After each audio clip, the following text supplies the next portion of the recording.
जिसके दिमाग में 45-46 हो वो घर बैठ जाए अपने। आज हाई कोर्ट के ऑर्डर आ गए और जो लड़ेगा अब लड़ेगा, अब नहीं है जरूरत किसी की भी। थोड़ी बहुत और सुनते तो हम तो आत्महत्या कर लेते।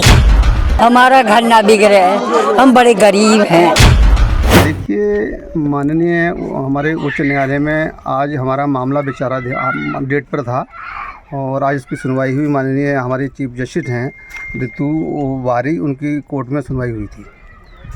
मैं सम्मान करता हूं और उनका कि उन्होंने इन बहुत हमारे गरीब परिवार है, फिरोजपुर है जहां पर 800 परिवार रहते हैं, लगभग जो है 8-10 हज़ार की जनसंख्या है। इनकी समस्या को उन्होंने मद्देनज़र रखते हुए उन्होंने हमारे आज इस गांव का स्टे किया है। स्टे 10 अप्रैल तक स्टे है और उन्होंने नोटिस इशू किए हैं। सरकार को भी नोटिस दिया गया है, डीएम को भी नोटिस गया है, डीएफओ को भी नोटिस गया है, तहसीलदार को भी नोटिस गया है।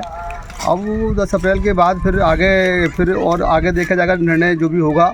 हम मान लीजिए इसमें जो भी हम कार्रवाई करनी होगी हम करेंगे। हम सरकार से भी मांग करेंगे। माननीय मुख्यमंत्री जी का भी आभार व्यक्त करते हैं हम जो है आदरणीय हम अपने पूर्व शिक्षा मंत्री जो गदरपुर के विधायक हैं अरविंद पांडे जी, उनका भी हम बहुत धन्यवाद करते हैं। आपने त्रिलोक सिंह चीमा जो विधायक हैं हमारे काशीपुर, उनका भी बहुत बहुत धन्यवाद करते हैं। सबका हमारा पूर्ण तरीके से सहयोग इस कार्य इस ऐसे गंभीर मामले में उनका रहा है।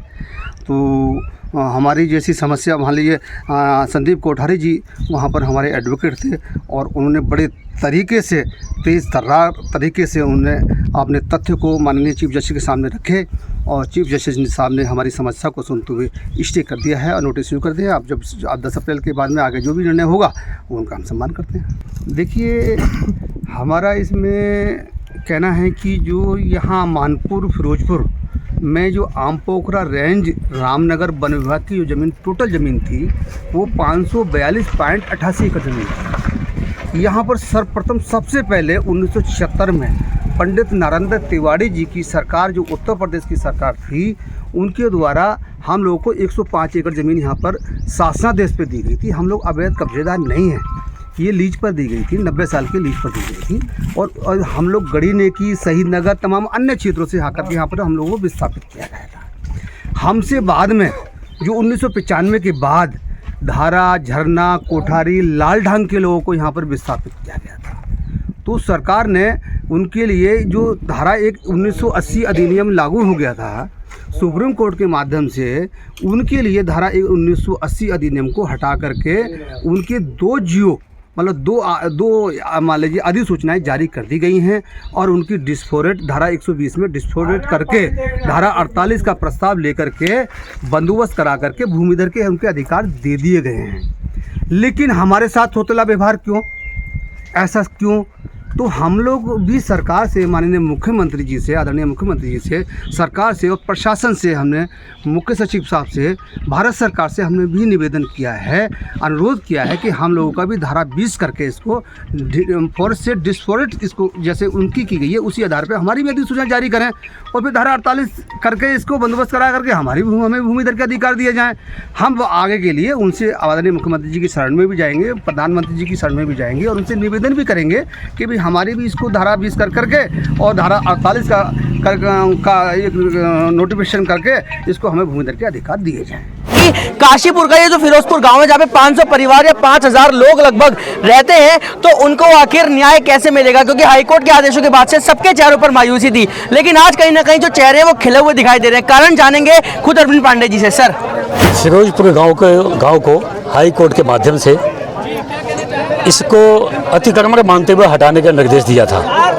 हम लोगों ने हाई कोर्ट के आदेश का सम्मान करते हुए, नियमों कानूनों के माध्यम से हाई कोर्ट का सम्मान करते हुए, न्यायपालिका का सम्मान करते हुए, हमने फिरोजपुर गांव वालों की जो मांग थी, जो इनके सर पर से छत इनकी उजड़ गई थी हाई कोर्ट के आदेश के अनुसार, उसको लेके हमने अपने प्रदेश के मुख्यमंत्री जी से हमने अपील की, हमने प्रार्थना किया और उस भाव को हमारे मुख्यमंत्री जी ने बड़ी संवेदनशीलता के साथ स्वीकार किया। उन्होंने कमेटी बनाई और उस कमेटी ने काउंटर पेश किया हाई कोर्ट में, जिसकी वजह से न्यायपालिका से चीफ जस्टिस हाई कोर्ट के माध्यम से जो उजाड़ने का आदेश हुआ था, अतिक्रमण मानते हुए हटाने का आदेश हुआ था, उस पर हाई कोर्ट ने स्टे किया है। उस स्टे के लिए मैं न्यायपालिका का धन्यवाद देता हूँ, हाई कोर्ट का धन्यवाद देता हूँ और मुझे विश्वास है कि नियमों कानूनों के तहत इन ग्रामवासियों की जो कागजों में कमी थी उसको अपनी सरकार के माध्यम से ठीक करते हुए हमारी कोशिश होगी कि आने वाले टाइम में किसी कीमत पे फिरोजपुर वालों को नाव जोड़ने दिया जाए, ऐसा हमारी सरकार प्रयास करेगी। मैं इसके लिए न्यायपालिका का और प्रदेश के मुख्यमंत्री पुष्कर सिंह धामी जी का मैं धन्यवाद देता हूँ। सर, बात करें किस तरीके से देखते हैं, क्योंकि कहीं ना कहीं जो ये गांव है जिसमें लगभग 5000 लोग रहते हैं और कहीं ना कहीं जो अब आगे की कार्रवाई होगी और जिस तरीके से आज जो है खाली एक स्टे की इनको एक कह सकते हैं एक उम्मीद की किरण मिली है, तो उस उम्मीद को किरण को पूरी तरीके से ज्वाला आप कैसे बनाएंगे? सबसे पहली हमारी जो प्रयास था हम लोगों का, गांव वालों का, या जो भी गांव वालों के पक्ष में जो लोग मदद के लिए खड़े थे, सबकी कोशिश थी कि कैसे भी जो हाई कोर्ट का आदेश है उजाड़ने का, क्योंकि सरकार की भी मजबूरी बनती है, विभाग की मजबूरी बनती है कि आदेश का, न्यायपालिका के आदेश का पालन करना है। तो वो हमारे लिए एक बहुत बड़ी कठिनाई थी और उस कठिनाई का फिलहाल समाधान निकल गया है कि हाई कोर्ट ने ही, हमारे मुख्य न्यायाधीश जी ने अपने आदेश को, हाई कोर्ट के आदेश को स्टे किया है। तो तत्काल में जो एक मुसीबत थी वो कहीं ना कहीं कम हो गई है। लेकिन इस स्टे मिलने से हमको राहत ये है कि कहीं ना कहीं सरकार के माध्यम से हम इन गाँव वासियों की जो मांग को हम सकारात्मक, हम इसको नियमों कानूनों में लाएंगे ताकि कानून का जो दाव पेच है इससे बचाया जा सके। पहले दिन से आज तक जब से ये समस्या जो है फिरोजपुर के गांव के लोगों के साथ शुरू हुई, तब से गगन कांबोज जो है यहाँ पर बहुत एक्टिव मोड में दिखाई दिए और कहीं ना कहीं ऐसे दिखाई दिए जैसे उन्हीं के परिवार हों। जानते हैं उनसे, आज जब खुशी की जो लहर है वो इन गाँव वालों में दौड़ रही है, तो उसको लेकर खुद गगन कांबोज क्या कहना चाहेंगे? आज बहुत खुशी का दिन है पूरे गांव वासियों के लिए। जो एक लंबी लड़ाई, जो एक संकट इस गांव पर, इन लगभग 5000 परिवारों पर आया था, छत उजड़ने का निर्देश माननीय हाईकोर्ट द्वारा दिया गया था, उसी की पुनः याचिका में गए थे सभी ग्रामवासी लोग और माननीय मुख्यमंत्री जी से भी निवेदन किया था कि इनकी छत को बचाने का प्रयास किया जाए। और उसी के क्रम में आज माननीय हाईकोर्ट में इस गाँव की, फिरोजपुर की सुनवाई हुई और वहाँ से राहत मिली है और स्टे उस पर हो गया है। पूरा गांव आज खुश है और सभी आज खुशी हैं और मुझे पूर्ण विश्वास और पूरी उम्मीद है कि आप कोई भी अगर कार्य एक अच्छे मन से और प्रभु का नाम लेके अगर आप करें तो कोई ऐसी चीज़ नहीं है जो पूरी नहीं हो सकती। उसी की आज चीज़ है कि आज पूरे समस्त ग्रामवासियों की, हर एक उस व्यक्ति की प्रत्यक्ष रूप से जो भी व्यक्ति इन गाँव, इन परिवारों के साथ खड़ा था, आज उसकी जीत हुई है। और ये अभी लंबी लड़ाई है और पूरा गाँव और सभी लोग, वो लोग उस दिन खुश होंगे जिस दिन ये सभी लोग, संपूर्ण पूरा गाँव पक्का हो जाएगा। जो शासनादेश पहले कहा रखा है वो चल जाएगा। मन्ना फिर रही हूँ, हमारा घर ना बिगड़े, हम बड़े गरीब हैं बेटा, हम बहुत गरीब हैं, बहुत ही ज़्यादा।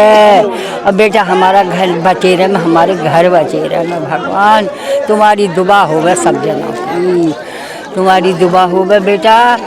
सांस नहीं आ रही है बिल्कुल सुन के, मेरे लाल बिल्कुल सांस नहीं। मैं तो पहले धन्यवाद दे देना चाहता हूँ कि जो आज हाई कोर्ट ने जो जख्म पे मरहम लगाने का जो काम कर रहा है माननीय हाई कोर्ट ने, मैं धन्यवाद कर देना चाहता हूँ। अब 2 या 2.5 महीने का स्टे मिला है।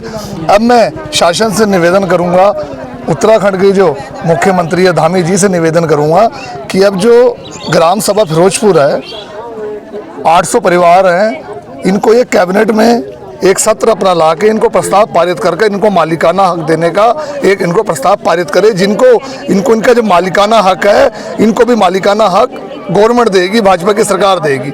मैं तो मुख्यमंत्री जी से ये निवेदन करूंगा इनको उनका मालिकाना हक दिया जाए। रुक गया, हम तो बहुत खुश हैं, हम तो मरने को जा रहे हैं और थोड़ी बहुत और सुनते तो हम तो आत्महत्या कर लेते। तो कैसा लग रहा है अब सही लग रहा है, बिल्कुल खुश है। इन्होंने सबने करा सब हमारे किसने विपिन कुमार ने पालिका का सबसे पहले धन्यवाद करते हैं हम, और राज्य सरकार का भी बहुत धन्यवाद, हमारे जिला पंचायत विपिन कुमार जी का भी धन्यवाद।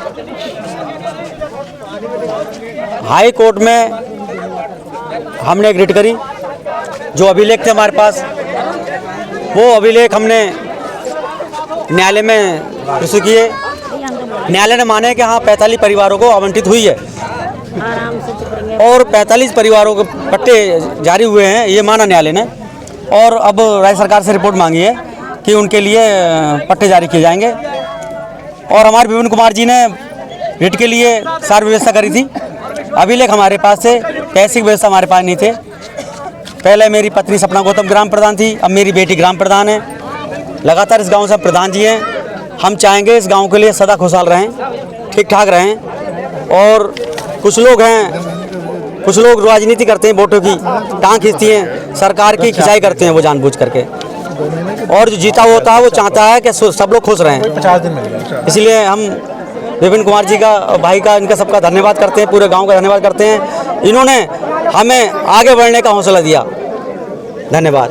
सबसे बड़ी बात है, इस गांव को सबसे पहले गुटबाजी ख़त्म करनी है, क्योंकि आज भी ये बात आई है सामने कि यदि ये गांव वाले लड़ेंगे तो नुकसान अपना करेंगे। लड़ाई, सबसे पहले लड़ाई को दूर रखनी है।